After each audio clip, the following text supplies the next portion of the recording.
Here's how you can download and install CapCut on a Windows PC. Open a browser and search for CapCut, or go to CapCut.com. Click on where it says Download for Windows and let it complete the download.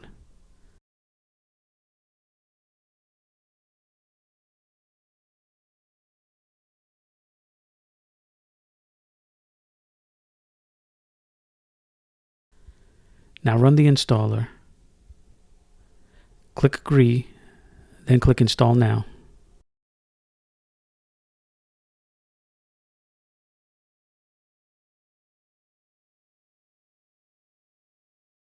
When it's done installing, click on Start Now.